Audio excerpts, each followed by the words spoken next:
Our featured guest tonight secured a place for himself in country music history with his work as the frontman from one of the top country bands of the early 90s, Little Texas.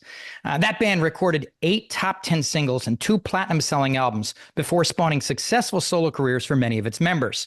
As fate would have it, 3 frontmen from 3 of the most successful 90s country music bands struck up a friendship, and now Richie McDonald of Lone Star, Larry Stewart of Restless Heart, and Tim Rushlow of Little Texas bring us their brand new project, The Frontmen, whose self-titled debut album dropped earlier this year. Here to chat about it all is none other than the frontman for Little Texas and one of the frontmen for the Frontmen, Tim Rushlow. Tim, welcome to the show. Oh, dude, you were hired. Way to go. That was an incredibly accurate spiel. Way to go. Well, I appreciate that. Tim, you've had an incredible career in the music business with Little Texas, with your solo projects, and now once again with the Frontmen. But I want to start the interview at the beginning. When did the music bug first bite you growing up? Is there a specific memory that sticks out? Well, there's a collage of memories. Yeah. My father had a band in the 60s. I was born in 66. I know I don't look it. I mean, I know. All right. But yeah, from a very early age, my dad actually was stationed. Well, back up. He was from Detroit, Michigan, and actually sent in a demo tape to Berry Gordy at Motown. And this was the early 60s. And Barry asked to see my dad. My dad went in to see him, and he saw my dad, and he goes, "You're white." And my dad went, "Yes." And he's like, "I didn't know that." He's like, "Tommy, we're a predominantly black label, everything in the world going on racially. We can't do this." And my dad was bummed out, but he understood. So he joined the Air Force, was stationed at Tinker Air Force Base in Oklahoma City, saw an ad. He was working on aircrafts there. He was an aircraft mechanic. And he saw an ad that said band looking for singer. He went to audition for the band on his side time. Well, that band ended up being all of my mother's brothers. So thus they were married. He married my mom a year later. A year later, I was born. And so all of my uncles played music in my dad's band. So I grew up around music. I don't think I ever thought that it would be anything else for me but music. So my whole life, I just knew it brought me joy and it centered me. And I just loved every time I picked a guitar or played the drums or piano, whatever it was I was playing. I can't stand to see an instrument and not learn how to play it at least somewhat. And so that's just been something I've done my whole life. And so that was the bug. And then of course, going through school, going through high school, I had my band and we all, we played in the talent show and all the things you do growing up. But it always felt very serious to me. Like, this is really what I want to do.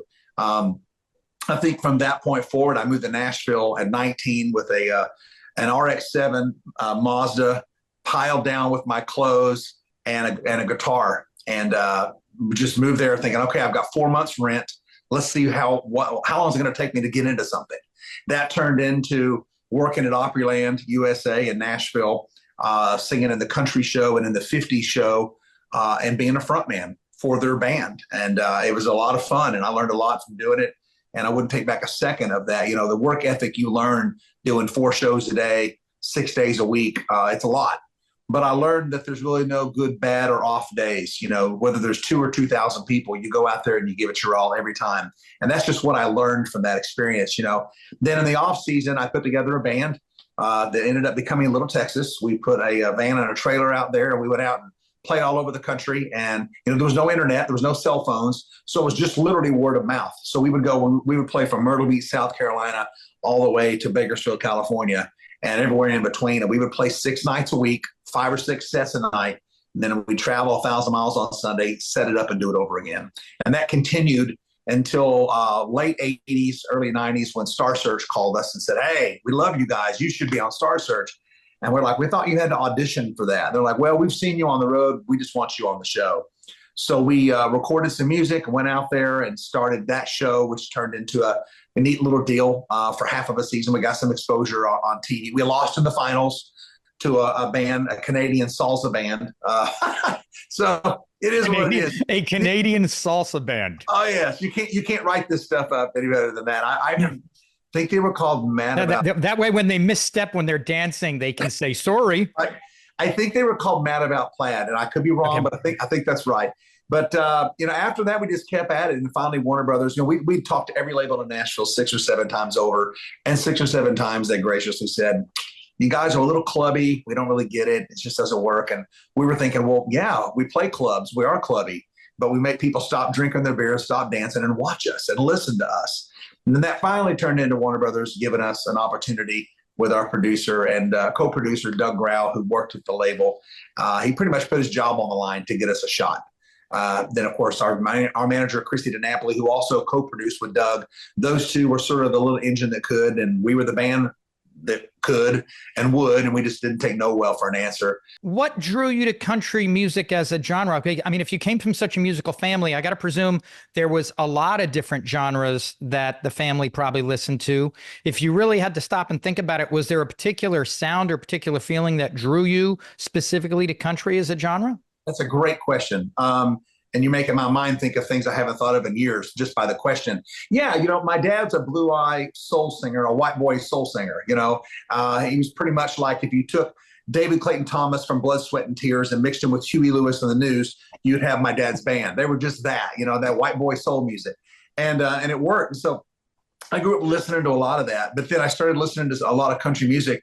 I remember first time I heard Steve Wariner, and I was like, whoa, wow. And then I heard T. Graham Brown, and I was like, woo, he's got a lot of soul. And then there were other people from Gary Morris to, and then even more traditional stuff like Waylon and Willie. And, having lived in Texas a long time, you learn, that outlaw music is solid and it's got something to say. And there's a symbol of peace behind it, but a symbol of rebellion behind it too. And so I just kind of loved all of that. I was a sponge, but I still listened to my dad's records growing up, which were everything from Bobby Darin and Frank Sinatra to Buddy Holly. And so just a mosh posh of stuff, Beatles, just on and on and on. Then what wrecked me was hearing Alabama and hearing the Eagles. That pretty much did it. And I went, okay, I need to be a front man for a band that's kind of this country rock thing. This is what I want to do. So even before Little Texas existed, I think all the members in that band wanted to do something like that. That was very Eagle-esque. So that was sort of where we headed and where we went. I know some guys find their desire to make music when they pick up their first instrument. Was it the same for you, or was it your voice? Was your voice the first thing that developed that desire to create something with it? Another great question. I'm loving this. For me, it was music first. I was a drummer by trade. That's what I grew up playing, and I still love the drums. I still love to play. I always beg our drummer at sound check. I'm like, give me those sticks. Let me play for a while. And I love to play the drums, but then came the guitar and then the piano. And then through the guitar, I was like, well, okay, I'm playing. I probably should try to sing, and then I started to sing and I realized, okay, this is fun.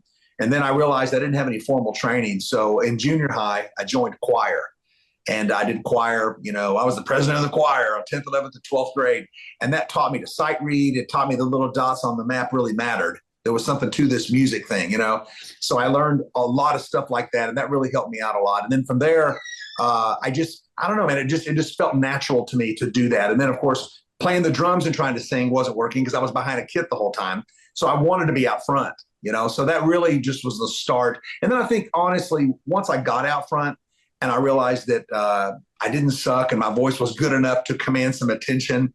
I liked it. I liked the attention, but I liked the fact that I could convey to somebody a feeling and an emotion, and that they conveyed it back to me by the way they applauded, or by the way they reacted. Maybe they cried.